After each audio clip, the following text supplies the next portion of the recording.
आज Everest day भी है। आज के दिन तेंजिंग नॉर्गे ने एवरेस्ट पर अपना परचम लहराया था।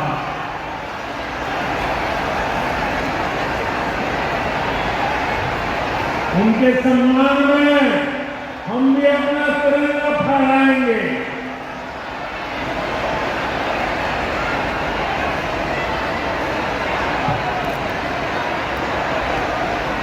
और आज ही महान स्वतंत्रता सेनानी रामानंद चटर्जी की जयंती भी। ये महान संतानें हमें प्रेरित करती है बड़े संकल्पों की सिद्धि के लिए हौसला देती है। साथियों, 21वीं सदी में भारत नए सामर्थ्य के साथ समृद्धि की नई गाथा लिख रहा है। आज देश का हर नागरिक भारत को विकसित राष्ट्र बनाने के लिए जुटा है, दिन रात जुटा है। और विकसित भारत बनाने के लिए पश्चिम बंगाल का भी विकसित होना बहुत जरूरी है। और इसलिए पश्चिम बंगाल को भी नई ऊर्जा के साथ जुटना है। बंगाल को फिर उसी भूमिका में आना होगा जो कभी यहां की पहचान थी। इसके लिए जरूरी है कि पश्चिम बंगाल फिर से नॉलेज का, ज्ञान विज्ञान का केंद्र बने। बंगाल मेक इन इंडिया का एक बहुत बड़ा सेंटर बने। बंगाल देश में पोर्ट लेड डेवलपमेंट को गति दे। बंगाल अपनी विरासत पर गर्व करते हुए, उसे संरक्षित करते हुए तेज गति से आगे बढ़े। साथियों, केंद्र की भाजपा सरकार इसी संकल्प के साथ काम कर रही है। भाजपा पूर्वोदय की नीति पर चल रही है। बीते दशक में बीजेपी सरकार ने यहां के विकास के लिए हजारों करोड़ों का निवेश किया है। अब से कुछ देर पहले यहां सिटी गैस डिस्ट्रीब्यूशन नेटवर्क का शुभारंभ भी हुआ है। केंद्र सरकार के प्रयासों से ही कल्याणी एम्स बना है। न्यू अलीपुरद्वार और न्यू जलपाईगुड़ी जैसे रेलवे स्टेशनों का पुनर्विकास किया जा रहा है। बंगाल की व्यापारिक गतिविधियों को उत्तर भारत से जोड़ने के लिए डेडिकेटेड फ्रेट कॉरिडोर बन रहा है। कोलकाता मेट्रो का अभूतपूर्व विस्तार किया गया है। ऐसे अनेक प्रोजेक्ट हैं जो भारत सरकार यहां पूरे करवाने का प्रयास कर रही है। भाजपा सरकार ईमानदारी से सबका साथ सबका विकास के मंत्र को लेकर बंगाल की प्रगति के लिए समर्पित है, क्योंकि बांग्ला उदय तबई विकसित भारत जय। साथियों, ये समय पश्चिम बंगाल के लिए बहुत अहम है। ऐसे में पश्चिम बंगाल के हर नौजवान पर, आप सब पर बहुत बड़ा दायित्व है। आप सबने मिलकर के बंगाल का भविष्य तय करना।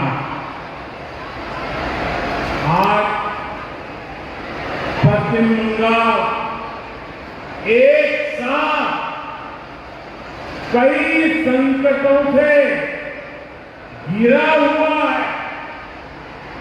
एक संकट समाज में फैली हिंसा और अराजकता का है। दूसरा संकट माताओं बहनों की असुरक्षा का है, उन पर हो रहे जघन्य अपराधों का है। तीसरा संकट नौजवानों में फैल रही घोर निराशा का है, बेतहासा बेरोजगारी का है। चौथा संकट घनघोर करप्शन का है। यहां की सिस्टम पर लगातार कम होते जन विश्वास का है।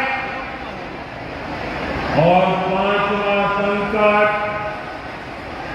गरीबों का हक छीनने वाली सत्ताधारी पार्टी की स्वार्थी राजनीति का। साथियों, यहां मुर्शिदाबाद में जो कुछ हुआ, मालदा में जो कुछ हुआ, वो यहां की सरकार की निर्ममता का उदाहरण है। दंगों में गरीब माताओं बहनों की जीवन भर की पूंजी राख कर दी गई। पुष्टिकरण के नाम पर गुंडागिर्दी को खुली छूट दे दी गई। जब सरकार चलाने वाले एक पार्टी के लोग, विधायक, कॉर्पोरेटर ही लोगों के घरों को चिन्हित करके जलाते हैं और पुलिस तमाशा देखती है, तो भयावह स्थिति की कल्पना की जा सकती है। मैं बंगाल की बंद जनता से पूछता हूं, क्या सरकारें ऐसे चलती हैं? यही भावे सरकार चलेगी? साथियों, बंगाल की जनता पर हो रहे अत्याचारों से यहां की निर्मम सरकार को कोई फर्क नहीं पड़ता। यहां बात बात पर कोर्ट को दखल देना पड़ता है। बिना कोर्ट के बीच में आए कोई भी मामला सुलझता ही नहीं है। बंगाल की जनता को अब टीएमसी सरकार के सिस्टम पर भरोसा नहीं है। यहां की जनता के पास अब सिर्फ कोर्ट का आसरा ही है।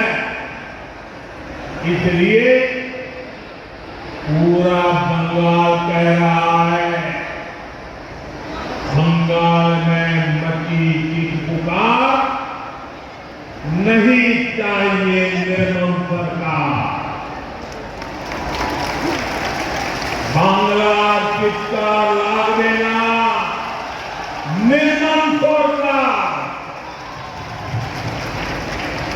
साथियों, भ्रष्टाचार का सबसे बुरा असर नौजवानों पर पड़ता है, गरीब और मिडिल क्लास परिवारों पर होता है। भ्रष्टाचार कैसे चारों तरफ बर्बादी लाता है, ये हमने टीचर भर्ती घोटाले में देखा है। टीएमसी सरकार ने अपने शासनकाल में हजारों टीचर्स का फ्यूचर बर्बाद कर दिया, उनके परिवारों को तबाह कर दिया, उनके बच्चों को असहाय छोड़ दिया। टीएमसी के घोटालेबाजों ने सैकड़ों गरीब परिवार के बेटे बेटियों को अंधकार में धकेल दिया। ये सिर्फ कुछ हजार टीचर के भविष्य का खिलवाड़ नहीं है, बल्कि पश्चिम बंगाल के पूरे एजुकेशन सिस्टम को बर्बाद किया जा रहा है। टीचर के अभाव में लाखों बच्चों का भविष्य दांव पर है। इतना बड़ा पाप टीएमसी के नेताओं ने किया है। हद तो ये है कि ये लोग आज भी अपनी गलती मानने को तैयार नहीं है। उल्टा देश की अदालत को, न्यायपालिका को, कोर्ट को दोषी ठहराते हैं। साथियों, टीएमसी ने चाय बागान में काम करने वाले साथियों को भी नहीं छोड़ा है। यहां सरकार की नीतियों के कारण टी गार्डन लगातार बंद होते जा रहे हैं। मजदूरों के हाथ से काम निकलता चला जा रहा है। यहां पीएफ को लेकर जो कुछ भी हुआ वो बहुत शर्मनाक है। ये गरीब मेहनतकश लोगों की कमाई उस पर डाका डाला जा रहा है। टीएमसी सरकार इसके दोषी लोगों को बचाने की कोशिश कर रही है। और मैं बंगाल के मेरे भाई बहन आपको विश्वास दिलाना है, भाजपा ये नहीं होने देगी।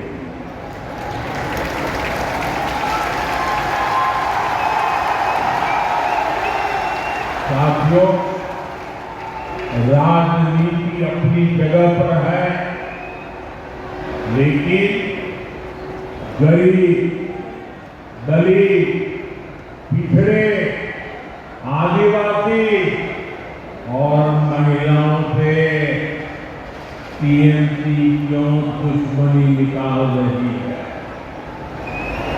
पश्चिम बंगाल के करीब एससी, एसटी, ओबीसी के लिए जो भी योजनाएं देश में चल रही है, उनमें से बहुत सारी योजनाएं जहां लागू ही नहीं होने दी जा रही है।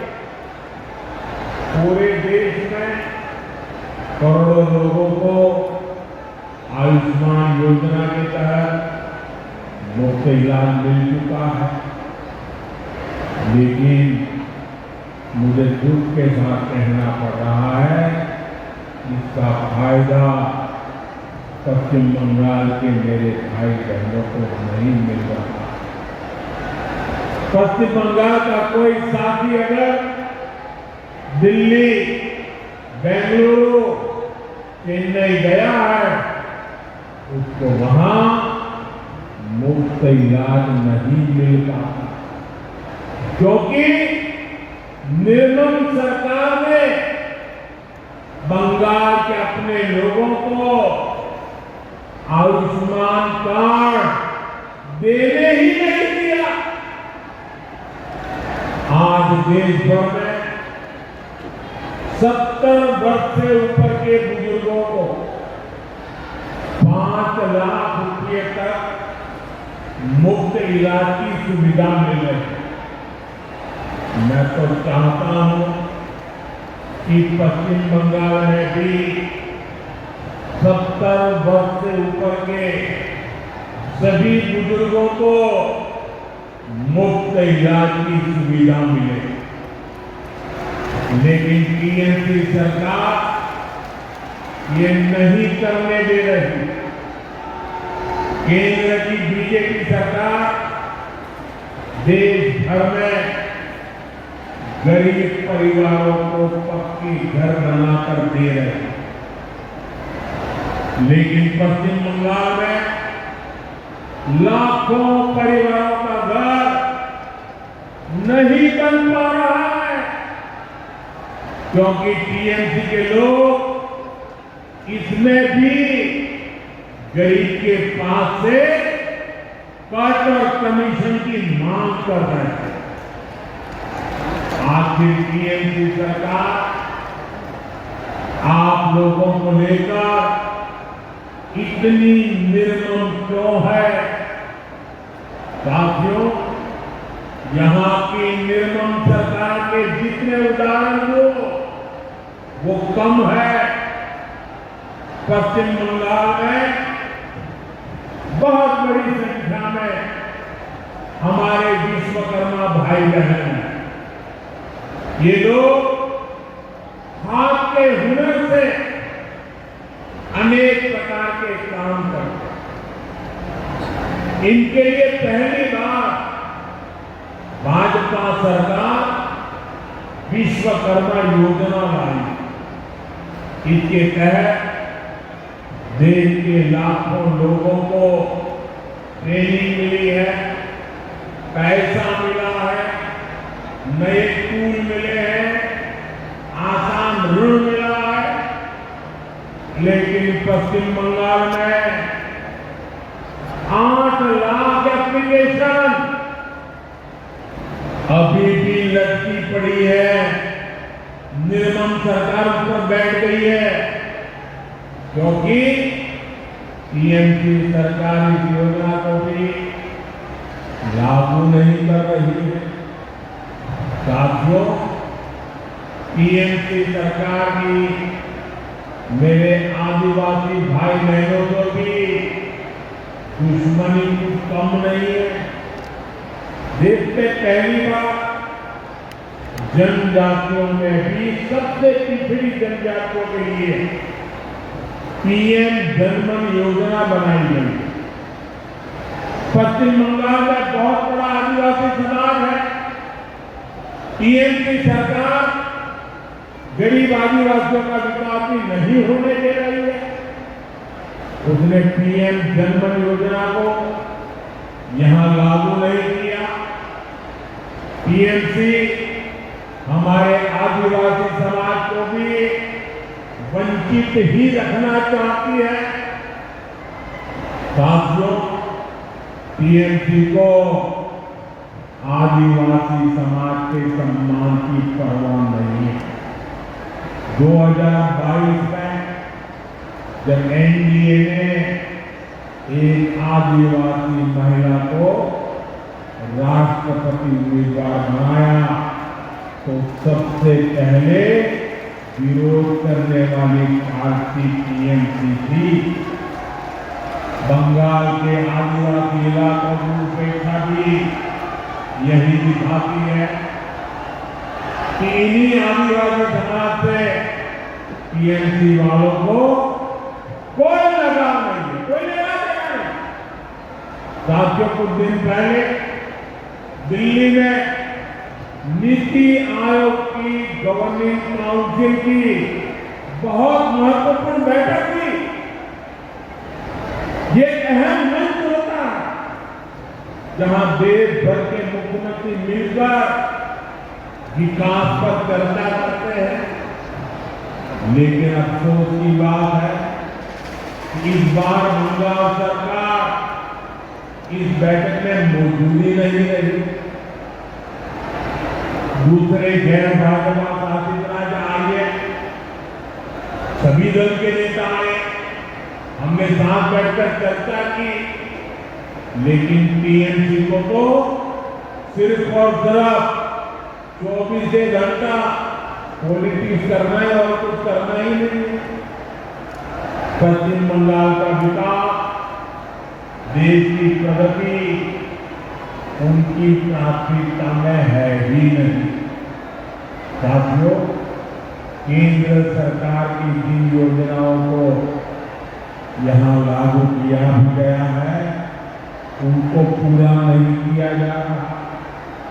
पीएम ग्राम सड़क योजना के तहत पश्चिम बंगाल के गांवों के लिए 4000 किलोमीटर की सड़कें स्वीकृत की गई। इनको पिछले साल तक पूरा हो जाना था। 4000 किलोमीटर तो छोड़िए, यहां 400 किलोमीटर सड़कें भी नहीं बन पाई है।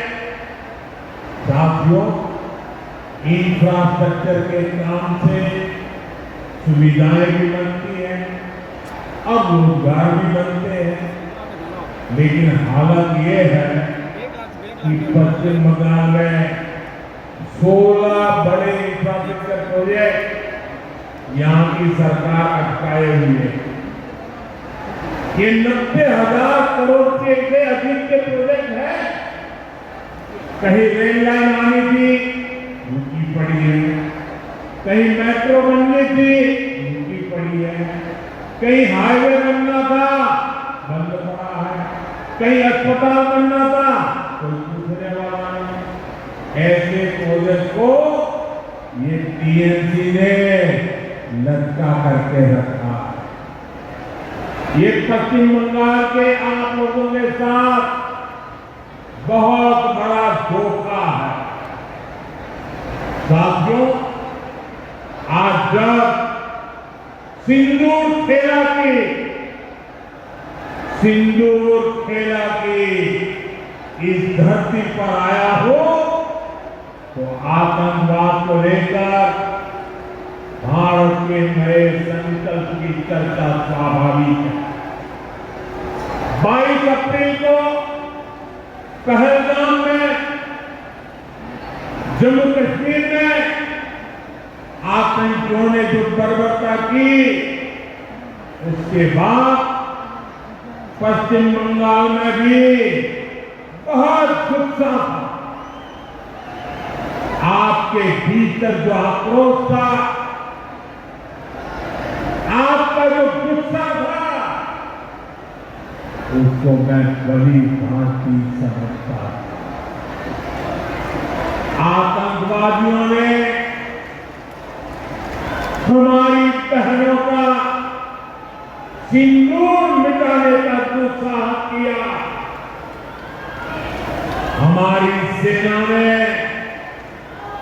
उनको सिंदूर की शक्ति का एहसास करा दिया।